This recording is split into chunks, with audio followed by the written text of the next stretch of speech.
So we were at Whole Foods and they had Muscat grapes. We decided to make a Moscato wine because that's what you need to make a Moscato wine. So we're gonna take you through the entire process of how we got from grape to glass and make this amazing Moscato wine.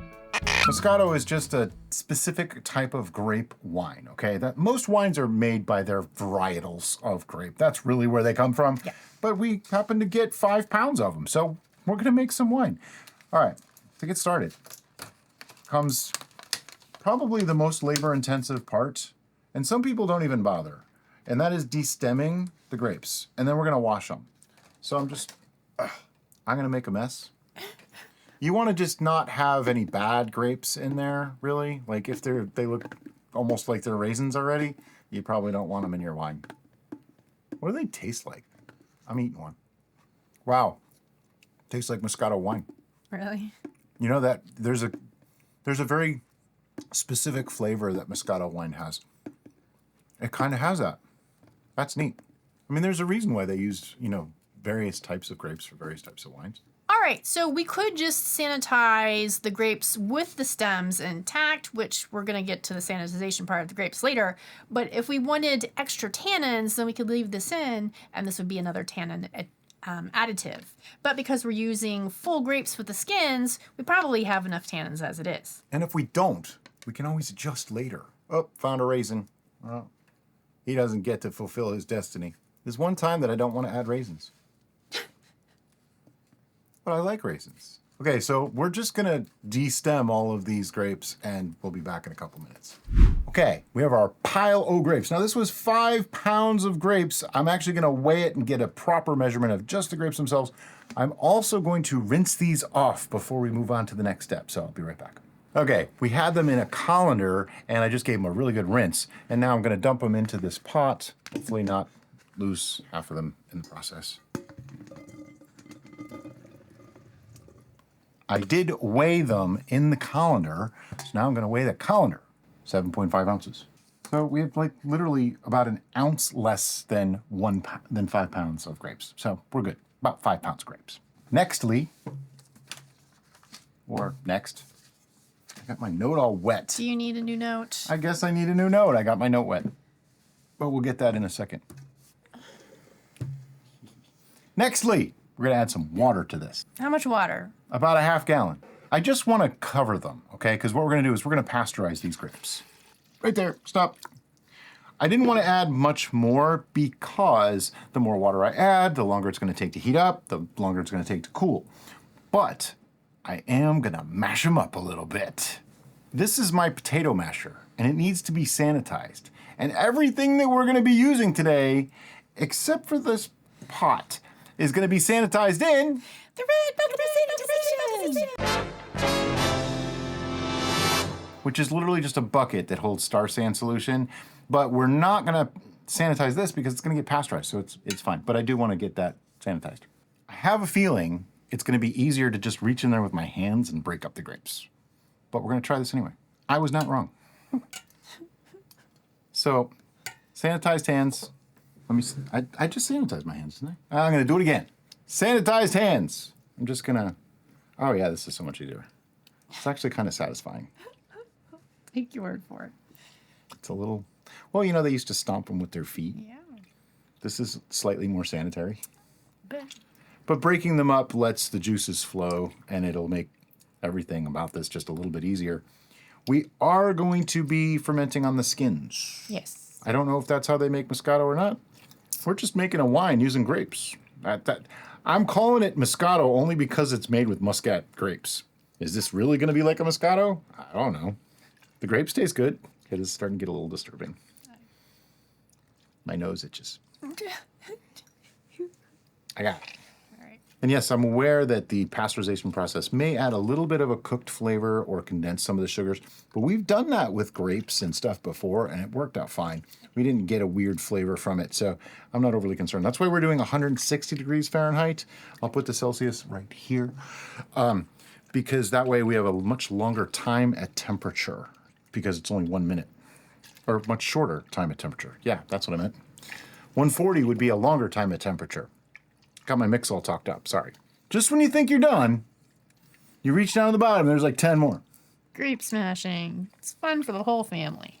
If you have kids, this is a perfect occupation of their time. I'm not saying use them as labor or anything, but this would be a great way to spend time with your kids There you go. while you do something else. Spin. The more work you put in now, the more you'll appreciate it when you get to finally drink this, but also it will make it a little bit better product. So, okay. And I'm just gonna give my hands a little bit of a rinse in the grapey water. Now I gotta wash my hands. I'll be back. So the next step is we're gonna bring this up to 160 degrees for 1 minute on the stove. After that, I'm going to dunk it in the sink probably, or in the bathtub, whichever I can fill up, just to cool this back down to 100 degrees or below before we move on to the next step. So you'll see this heated, then cooled. Be back in a second. Okay, it was heated to 160 for 1 minute. Then I put it in the sink with water and swished the water around until it got down to about 105. And the reason why I put it in the sink is that we just put cold water on the outside. We didn't put anything Yeah, not else inside, in just there. outside. You set it in the water. So it has a deep Cooling. the heat differential thing. Yeah, got it down to like 105. We also did some research on how much sugar is in Muscat grapes. Seems they have about 16 grams per 100 grams of grapes. So we have just short of 5 pounds here, comes out to about 350 grams, which when I calculate that out, comes out to about 1.035-ish or so for a gravity, which is not enough. That's like 5% alcohol. Nowhere near what I want. So I have here a pound of white sugar that I'm gonna add to that. Now, there's 2 reasons why I didn't go higher. One is it's already gonna give me like 11% alcohol. I know our yeast can go much higher. We're gonna be using Lalvin 71B, also known as the Beast. Why is that? Because it gives fruity flavors, and it's a wonderful performer. I love this yeast, probably my favorite yeast of all time. But the other reason is, in case some of our research was wrong, and there's more sugars in those grapes than we think, there's still some headway there. And Moscato is generally sweet, so we have a lot of room to play with. Now I'm going to mix that sugar in using the spattle. It's a spoon, it's a paddle, it's both. Get yours, link in the description below. I'm gonna do that every time we use this thing. I love that. We don't push the products too hard. I hope nobody gets offended by it, but your purchases through Amazon using our links actually support the channel significantly. It's kind of a big deal because we don't accept we don't let people just write us a check. Like North Mountain Supply is actually working with us. They're a sponsor of the show, but they don't write us a check. We get paid for performance. So we sell products for them and we get, commissions and that sort of thing. That's how that works. I don't like the idea of just writing And a the check. items we get excited about, honestly, are because they're exciting. They're cool things. They're things that makes our lives as homebrewers easy. And so we want to share that with you. This is actually a very nice paddle.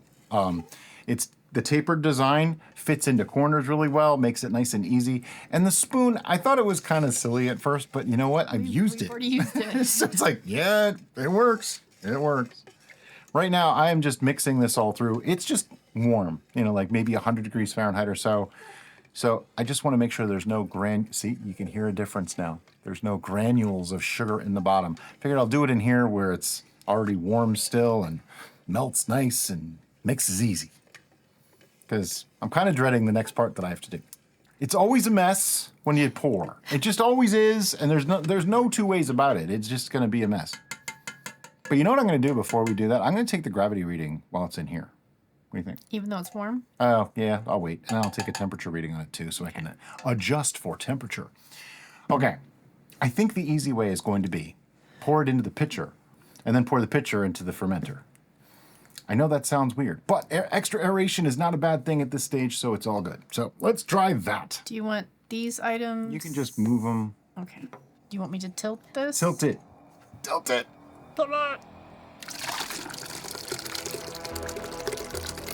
Tilt more. I gotta straighten up. Straighten out. Ooh. Well, that could have gone a lot Could have worse. gone. You're right. But wait, we're not done. Speaking of products that have been sent to us by North Mountain Supply, They were trying to explain to us this fermenter that they were excited about, and we were just like, what? This is a 5-liter fermenter. This thing is awesome. I measured it. It's it like, really is. It's magic. It's so tiny. And it comes with a lid that has a seal in there. Got a gasket in there. And this little tiny, the cutest ever 2-piece airlock. Yeah. I'm not a huge fan of 2-piece airlocks, but this one's tiny, making it special. Right. So It also has a grommet. the compact nature of all of these things together makes beautiful. it fantastic. And it's even sort of like you can see levels in there. So you can see if it's bubbling, probably, that kind of thing. I'm really impressed. We're gonna have links to this in the description. This could be my wide mouth fermenter of choice going forward. But this is our first time using it. We've never used it. So we're still testing. But the first test was, does it actually hold 5 liters? Because I was like, there's no way. This is a 1-gallon pitcher. This is a 5-liter fermenter. But I measured it, and it really does. Okay, so you can hold that. Tilt. It has a handle, too. I think that's awesome. Now, this is a good test of the pitcher. This is the pitcher with the raised letters. Not to get into too many products here, but this pitcher is awesome. Everybody that has one, please, if you have one and you bought one and you love it, please say so in the comments to tell other people how awesome it is. Because every time I mention it, people are like, it's a plastic pitcher. Yeah, it's an awesome plastic but pitcher. it's the best But because plastic here's pitcher. why. Look, you saw how much trouble I had pouring it before, right? It's like effortless. It does spill a little, like splash, but that's not the pitcher spill. That's the grapes of wrath. I can't even see where the edge is, so I don't know what I need to. You're fine. All right. Remember, the fermenter is bigger than the pitcher. You can straighten up a little bit, though. Straight. Oh, there we go. See? Look at that. It's not even full. Is that insane? This is like a magic pitcher. I think it's a TARDIS. I'm gonna- I think we finally got our TARDIS. It's bigger on the inside. Okay, then. I'm going to get more water. I'll be right back. Okay, I got more water. I just want to put a little bit more in here. I don't want to go too high because who knows what kind of a fermentation this could be. I think that's good. Yeah, something like that. Just break the shoulders. Yeah, we're close to the 5-liter mark. All right. I'm done. The reason I went with 5 liters is because once all those solids settle out and we rack this, that way we end up with roughly a gallon. And next, as promised, Lalvin 71B, also known as the Beast. Just gonna use half a packet. I'm gonna eyeball it. I didn't hydrate it, but it's okay. Just gonna sprinkle half a packet across the top here. Patented folding method. Take the whole thing, fold it across, fold that across on top of it, fold that down, put a piece of tape on, stick it in the fridge. Months. We're not going to add anything else to this Nope. this time because Fine-tuning. Fine-tuning comes later. we've never fermented with Muscat grapes before. Mostly because we could never find them before. Yeah, we never so saw we them were in so the store. excited. Like I was just standing there in the produce aisle holding this, looking glazed over, and Brian's like, "What is it?" I'm like, "They're Muscat grapes." Immediately, I was like, we're making Moscato. This was not planned this week. We had to put other things aside That's to right. make Moscato because Reasons. we found the grapes. I mean, sometimes when the grapes come at you, you just got to go with it. That's right. But what are we going to do with this now? We're gonna let this sit. And because this is a new fermenter to us, this is a new fermentation to us, we need to let this sit on a tray with lipped edges, just in case we get Eruption. crazy eruption going on, which can happen, and it's not something to worry about. It's just messy. That's My only all. concern with this teeny tiny little airlock is that capacity.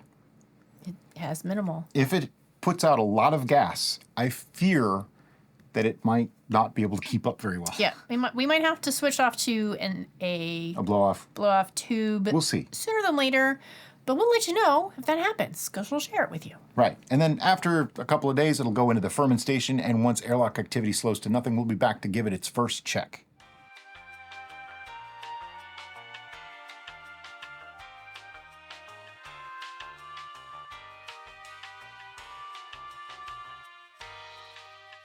So, as I was shutting the cameras off, I realized we forgot to do something. It's kind of an important something. Well, it's know. not critical, but it's nice to have, It's and that's helpful. taking a gravity reading. But there's so much stuff in there that she got the strainer. We're using a strainer. And I also need the baster. That's right. Here. And what we're going to do, just dip the strainer in there so I can get a clean sample. That's all we're looking for. Yep. The strainer just holds the stuff out of the way. I mean, I might suck up a little bit of yeast here and there, but they're microscopic. Like I could stop them. I'm guessing somewhere around like 1070 to 1080, 1.070 to 1.080, something like that probably. It all depends how much of the juices got expressed from the grapes. 1.060, but that's an approximate. Yeah. Because we really don't know. But I know I did 1 pound of sugar, and I know that there was about 35 points. So I'm actually going to call this one more like 1.080, just for the sake of knowing approximately where we are for ABV. Okay, now we're going to put the lid back on. Now it's going to go on the lid tray, and then it's going to go in the fermentation. We'll see you in about 2 seconds. After 2 weeks, as you can see, there's hardly any airlock activity. I'm going to call it no airlock activity. That means it's time for its first check. We have plenty of fruit at the top. Let me show you its features. When looking at a fruit cap like this, you want to make sure that there's no mold, there's no eyeball staring back at you, no teeth. You know, if something's snarling at you from inside the fermenter, you probably made a mistake. And there's the smell. It does not smell offensive. It actually smells like grapes. Yeah, it smells like grapes to me. Just doesn't smell bad at all. And that's what you want, because if there's mold or anything in there, yeah, sadly, you pretty much have to dump that out. It's not something you can keep. So I want to get below that fruit cap, which is very, very thick.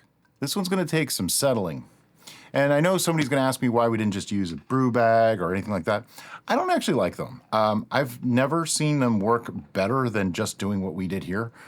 There's going to be waste no matter what you do. They tend to fill up with gases and then push flush against the aperture for the airlock, which is where the gases are supposed to escape. Yeah. And when it does that, it clogs up the works and can cause a serious problem. This started at 1.080 and it is super dry. Wow, hold on a minute. Is it like off the chart dry? Almost, not quite off the chart, but at the bottom of the chart. It's back of the class dry. Stop moving. And no, yelling at the hydrometer does not help. Okay, it is 0.988. I think that is now the low. No, we had a 986 or something. I think once. so. That is an unusually low gravity reading, just so you know. It's quite low. Using the calculator teacher said I would never have handy, let's just calculate how much alcohol this has in it right now. So, 1.080 minus 0.988 gives us 92 points of gravity used up, times 135, my coefficient of choice. If you don't understand why I do that, we have lots of videos explaining it. Gives us 12.4%. That's actually really reasonable considering what we started with. Yeah. Okay, so I'm going to pour our sample back in because all this stuff has been sanitized, so it's totally safe to do that. And we're not going to rack this. We're not going to do anything with it today. I actually want to get that fruit cap a little bit moved around.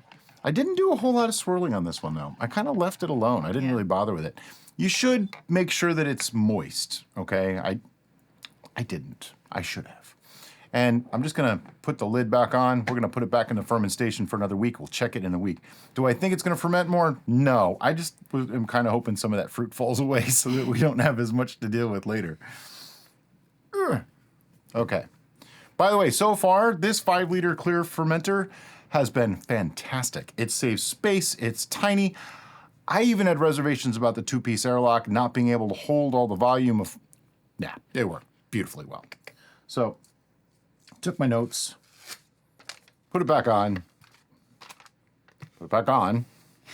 and back in the ferment station. We'll see you in another week. It's been another week, making this a total of 3 weeks on the Moscato, and obviously our airlock still isn't moving. We did have to refill it with water, which normally we don't worry about that, but I've heard people having issues with water going away, and I think it's just because it's so small. It's so small. You're having a lesser volume, so the evaporation is going to be more evident. Now, you know what? Let me show you what this looks like. All right, so taking a look inside, I see some puffed up grapes. I see some grape pieces. I don't see any eyeballs, teeth, or hair looking up at me. Nothing is looking like it might bite me if I put my nose too close to that. Going in for the olfactory test. Yeah, speaking of putting your nose too close to this smells lovely. It really does. I mean, this was 0.998 last we checked. This smells sweet. Yeah. Yeah. That's amazing. So we're going to take another reading on it. I mean, Might even take a quick test. if this comes out as good as it smells, we might have to buy all the Moscato grapes every time we see them. Yeah. This is... So far, I'm impressed with the way this has gone. It's actually clearing. My sample doesn't show that, but I can look in here and see that it is actually clearing quite a bit. There's a lot of goop stuff floating around in here. And by stuff, I mean grape pieces. Yeah, yeah. A good portion of it actually sunk to the bottom, which makes me happy because then you don't have to worry about it so much. Now remember, this is just grapes and sugar and water. That's it with some yeast. Yep, that's it. Kept it simple. I'm expecting that it did not ferment any further. Oh no, it was 988 last time. I thought it said 998. It was 988. That's right. This was way beyond. So yeah, it's still at 988. No problem. Bellissimo. So you know what that means? It's time to rack. It's time to rack. That's why I'm not pouring this back in, because if I do, it'll upset all the stuff in there already, and we're just going to very carefully pour it into the next fermenter, holding back just a tiny bit as a taste. You gonna taste it even though it's got floaties? Yeah, just a little taste.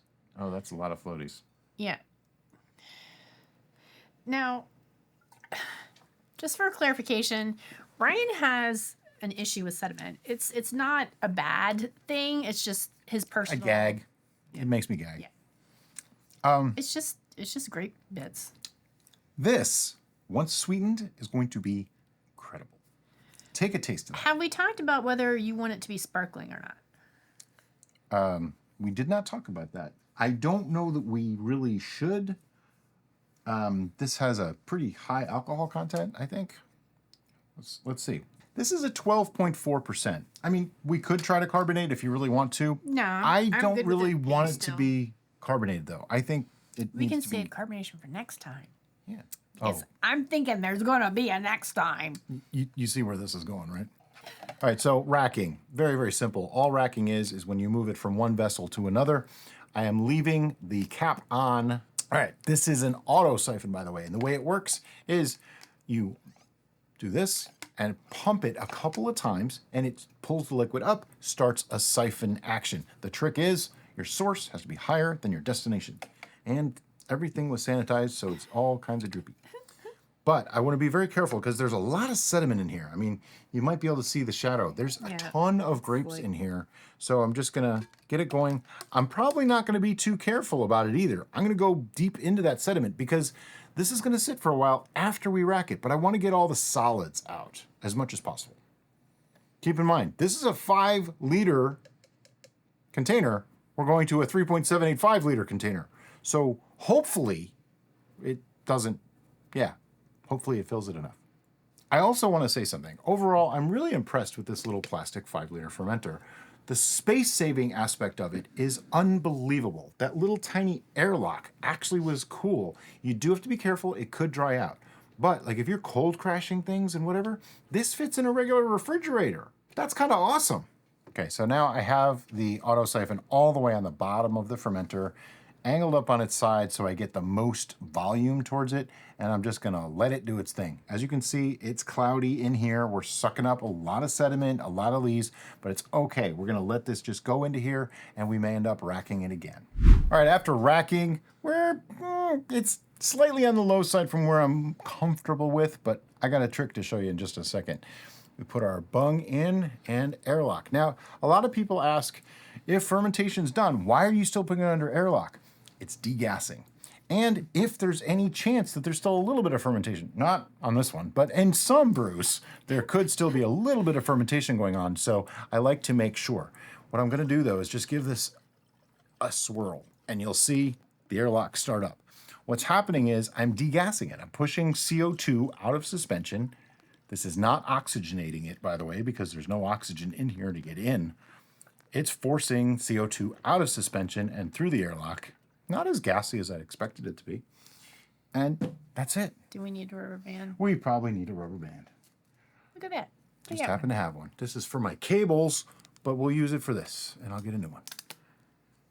Okay, the rubber band, the only reason it's there is to hold the airlock in. Yes, if you dry it off, you could do that, but the reason why we don't do a lot of the drying off the airlock thing is because now we're possibly adding an infection of some type. Because once you dry it off, well, what are you drying it off with? You know? So just to be on the safe side, that's how we do it. Anyway, so now that that's sealed, I can do more. I can do this all day. Broke it. So it's fine. Yeah, I can do this all day, really. I mean, this will probably degas forever. The note goes back on. All I did is I put that it was 09988 and that we racked it. It's going to go into the fermentation for however long. We're hoping it's going to clear out. That's what we're going to be looking for. might be a week, might be two, depending. And there's other things we can do if it doesn't clear out immediately. We can see to that next time around. It's been 2 weeks and this is not clearing at all. It's murky. It's muddy. It looks like swamp water, okay? It's pink swamp water. But we are going to rack it because there is a considerable amount of sediment at the bottom. Yeah. So we're going to rack it into a wide mouth 1 gallon because that should limit our headspace a little bit. Yep, because we have just under a gallon right now. So, you know, by the way, everything was sanitized. As you can tell, it's dripping all over the place.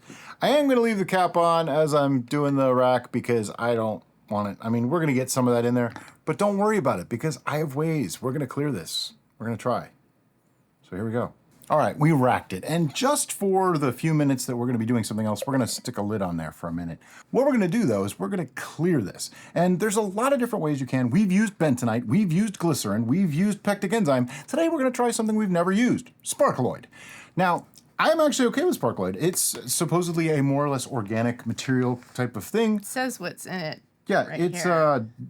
diomite. Diomite! Yeah. And it alternative, an alginate polysaccharide.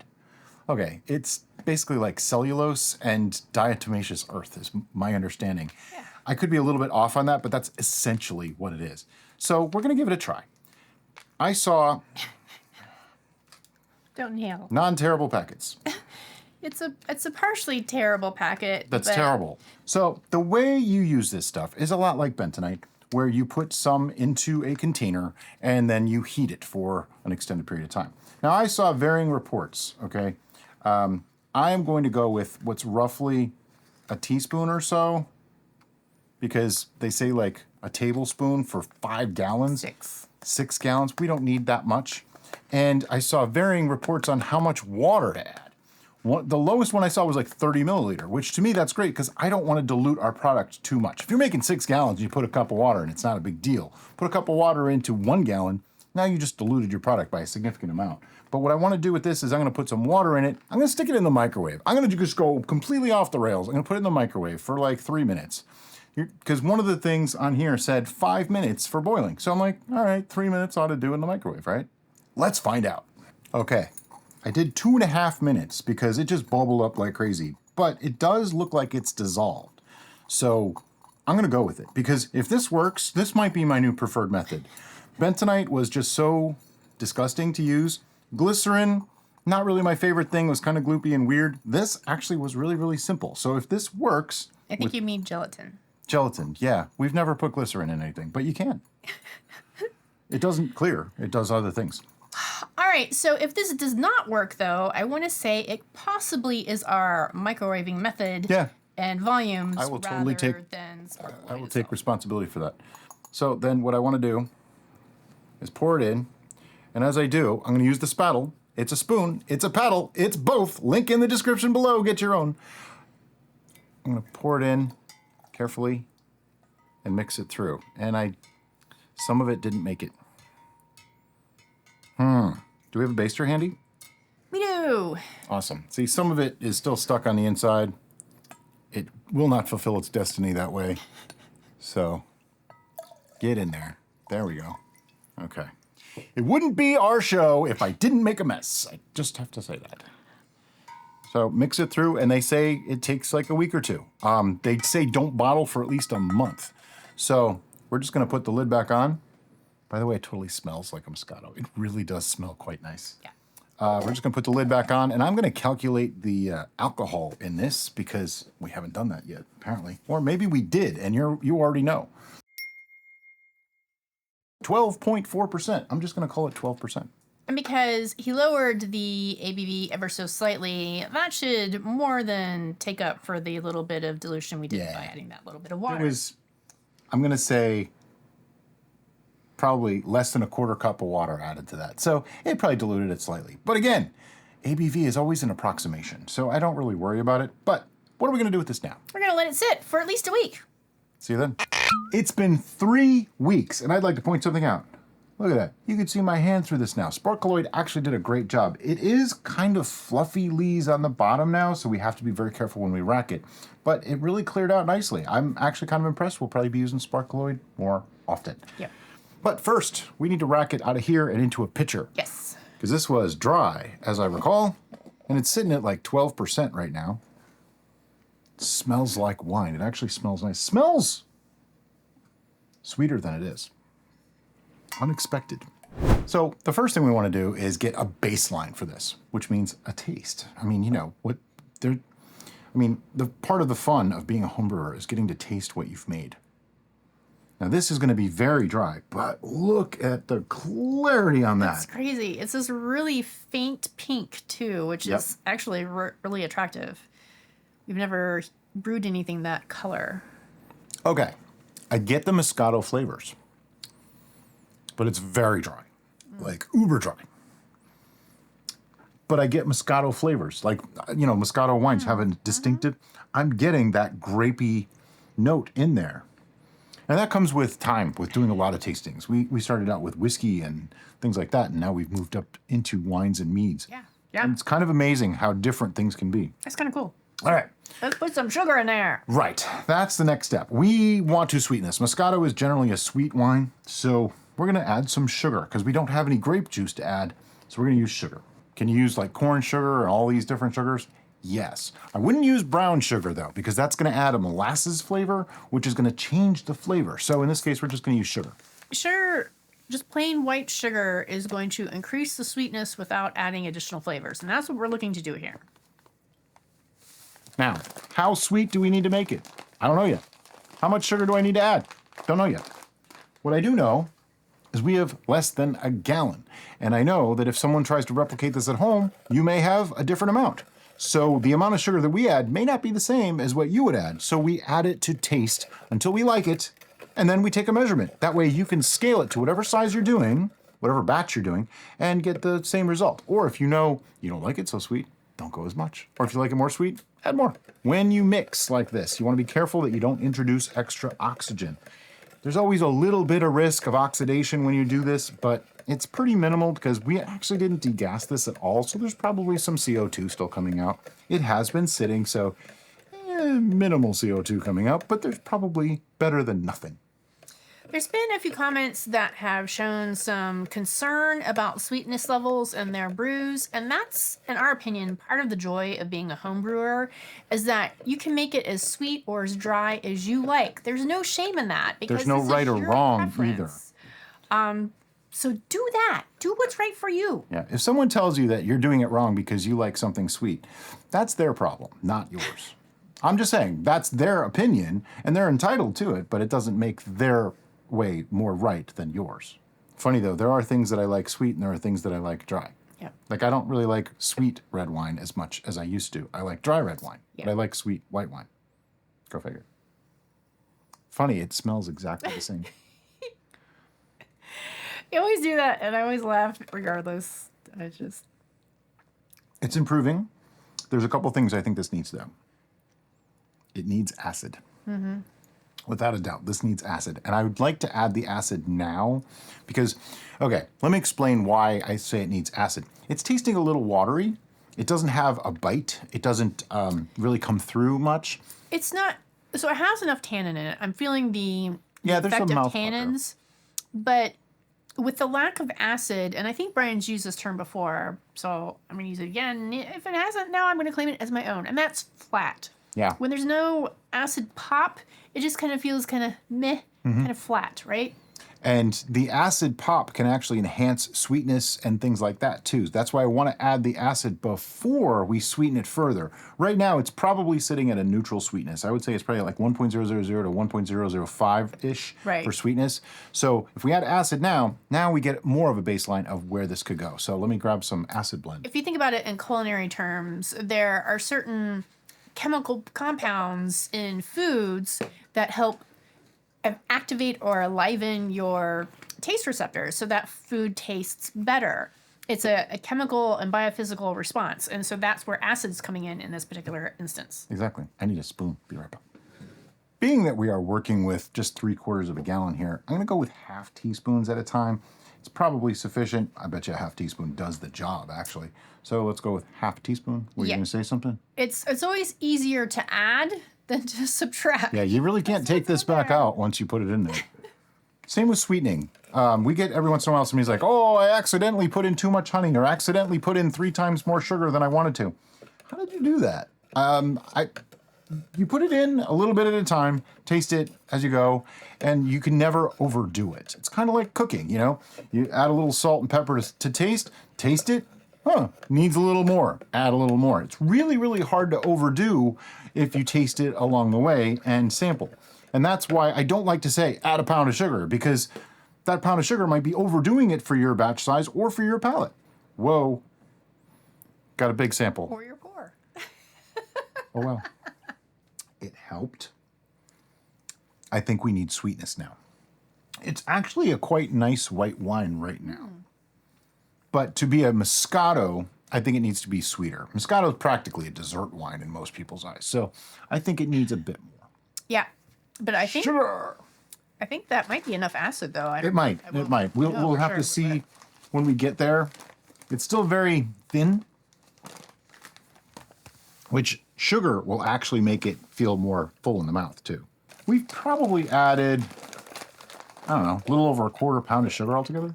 One thing I need to say at this point, because this ran completely dry, we used 71B. It's only at 12% ABV. That's not even the tolerance of 71B. This will probably start fermenting again. So we're going to pasteurize it to stabilize the brew, meaning it won't be able to ferment anymore. And to do that, we actually have videos on how to do it, but 140 degrees, internal temperature of the must for 22 minutes. That's all you need. And then let it come to room temperature, and we're gonna leave it to sit for a while and good to go. I'll also make sure to link our full container pasteurization method in the description below, so that way you have all the information you need at your fingertips. I think it needs another like 1/4 teaspoon of acid and more sugar. I would say now we're probably in like a 10, 12, 10, 14 range. I'm just gonna do another, a half of a half, so that's a 1/4. It just seems to need a little bit more sharpness. I'm taking it from the head bob that you agreed. It definitely helped, but that little bit. And more sugar. Not a lot more though. And if anyone has any concerns about pasteurizing, changing flavors and things, we actually did a video on that too.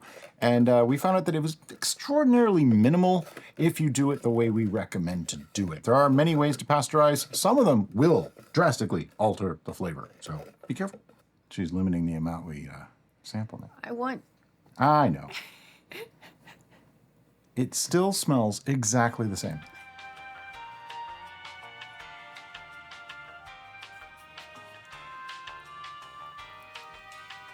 Okay, you know what that reminds me of now? Do you remember when we went on a cruise with your mom and your dad and your brother, and we ordered a Moscato at the table? That's what that tastes like. It's got just the right amount of brightness and acidity. The sweetness is a little lower than that one, as I recall. But yeah, this reminds me of the Moscato that we ordered on that cruise that we both liked. We found out the name of it and found it in our grocery store of all places, but we found it. This is actually a pretty decent reproduction of that. I'm pleased. So at this point, like I said, we're going to put this back into a fermenter. We're going to pasteurize it, and we'll let it sit for a week after that to settle out, and we'll see you then for a final taste. So we forgot to give you the final reading on it because, we were like just too quick to shut off the camera, I guess. I don't know. So Going to take a reading so that you can replicate or have an idea. I'm going to guess we are at 1.022. Our sweet tooth has lessened a lot. This is at 1.006. What? Yep. 1.006, and we're saying it's sweet enough. Is that even technically considered sweet? To some. I'm okay with that.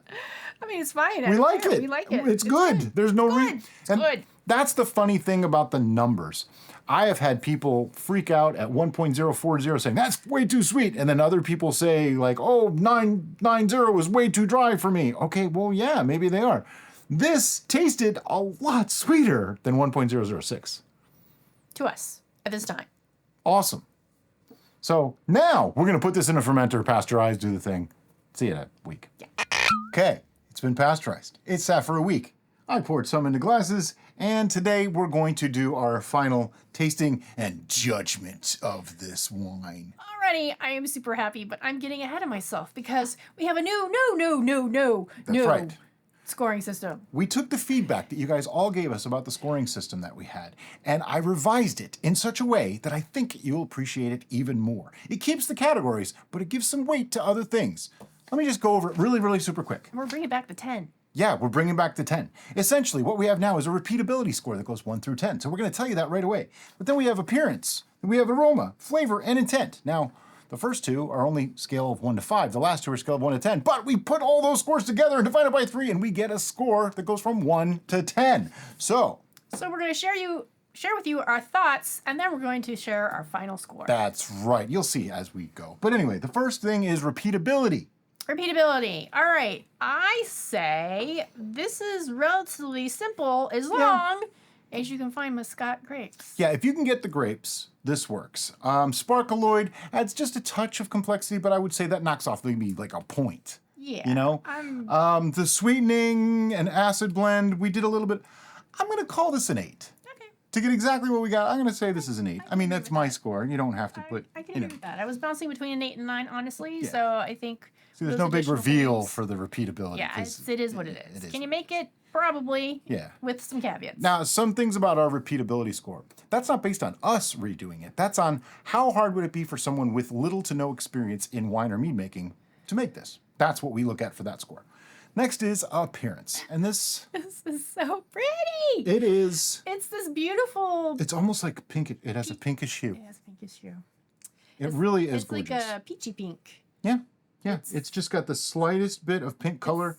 Is that Beautifully blush? clear. Is that blush? Is that what they I call don't it? even think this is quite a blush. Pale blush. I mean, in the fermenter, it looks more like a blush, but in the glass, It's barely any color. lovely. Yeah. And it's crystal clear. Yep, Sparkloid. The Sparkaloid did Thank the you. You job. did your job.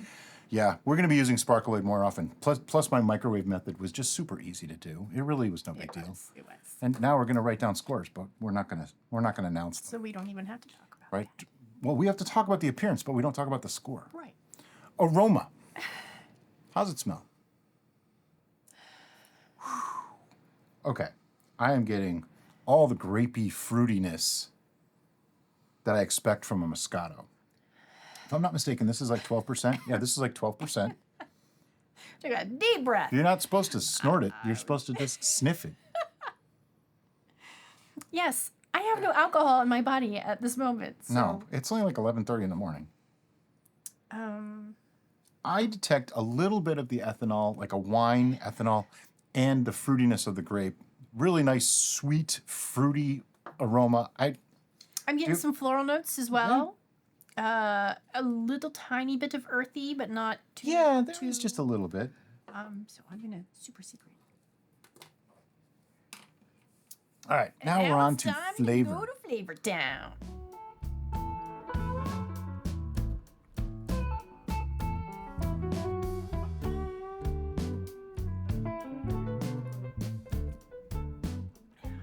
Wow. As Moscatos go, I don't think this is quite as sweet as some we've had, but it is definitely sweet enough. Mm-hmm. It finished at 1.006 after back sweetening, which that still shocks me that is only 1.006. Like, Yeah, because the first thing that I'm getting is sweetness. yeah, comes across nice and sweet. Nice, juicy fruit sweetness. Yes, juicy fruit. That's perfect. Juicy fruit. Yep. Not a lot of super complex things going on there. I think it's got a good acid to sweetness blend that makes it have a little pop. It's a little sharp. Not sharp is the wrong word. It's bright. It's nice and it tastes good. Okay, it's got a good bright flavor to it. The fruitiness comes through The beautifully. acid is really bumping up the fruit notes. Yep. I think is what he's trying to say. Yeah. So it's not coming off as acid or sweet. It's coming off as juicy fruit, as you've already said. I don't think that oakiness would have been necessary. No, Not a lot of wine. I Not all don't. wines get oaked. I don't think that would. I don't think it would help. To its Moscato-ness. I mean, on the mouthfeel, it's I'm trying to remember when was the last time I had a God, commercial it's Moscato. probably been like 10 years. That's the problem with being basically a full-time home brewer is that there's really not much room for commercial. We have them sometimes. but Sometimes. Not often. Usually when we're out eating in a restaurant. Or something. Before, in the before times, Moscato was my preferred wine. Yeah, yeah. I like it. I think it came out, like I say, it's got just enough sweetness, enough fruitiness, but there's a backbone to it that's really nice. The acidity level is spot on. I think it's just a touch watery. Just a little tiny bit watery. So And that's where perhaps oaking would help. yeah, but that's what I was thinking of. Wine tannin maybe added could have helped, but I don't know because it just doesn't seem like this is the right wine for wine tannin to be added to it. That's my Right. thinking on it. But now I'm getting that discordancy between what I feel and what I'm tasting. Then our last score is intent. Now, what intent means is if someone said, I set out to make a Moscato, what do you think? If I don't get Moscato from that flavor taste, from that tasting, the intent's bad. In this case, I'm going to say we pretty much got it. I mean, there's very little that I would have done differently to make a Moscato. I mean, of course, from a technical sense, we made a Moscato wine. We made a wine from Muscat grapes. But I think my intent, anyway, was that Asti de Castile or something that we used to get, that one Moscato that you really liked. That was kind of my intent in my head. Is that realistic? I don't know. I haven't had it in 10 years. I don't remember what brand it was. It had Asti in it, I think. It was the Spumante. Something Don't Castile. do that. Castile was in there. I don't know. I don't know. But I think we did good. I think we did a really good job trying to represent the flavors that a Moscato would have and the overall characteristics of a Moscato. I think we did well. Yeah. All right. I think I have a score. So now what happens is we add up our scores, and I'm going to show you our scorecards right after we give our final score.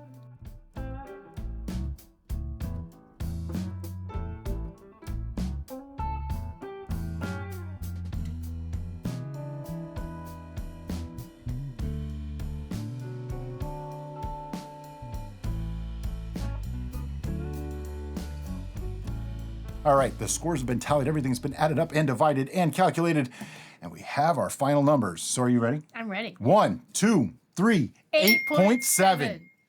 That's right, we gave the exact same scores across the board. We literally did. I'm gonna take pictures of these score sheets so you can see them up here so we can give our final thoughts on this. I think this is great. I think it's hysterical. I was being all secretive. You saw me. Yeah. Don't look at my numbers. I didn't look at her numbers until I added them up at the I was so worried end. about him looking at my numbers. I wasn't looking at his numbers. And then when it came out, We literally gave the exact same scores on everything. it wasn't even, it was exact same. But the new system, I think, works really, really nice because if I was thinking to myself, based on the old system that we used to use, if I was to put a score on this, I would probably be somewhere between an 8 and a 9. So I think 8.7 nails it. Yeah. Because flavor and intent played a large part in this. Right. And as we've said multiple times, flavor is king. Mm-hmm. And we still stick by that. So you were right. And having appearance and aroma be equal Plus the to 1 to flavor. 10. We're with you. So, I changed these cards a couple times in the last week. Yes, he I did. changed them a couple times today. He did. Before we started this. He Just to make it a 1 through 10 final numbers. Right. So 8 repeatability, 8.7 final score. Make this one. And always, guys, thanks so much for watching and have a great day. Bye-bye.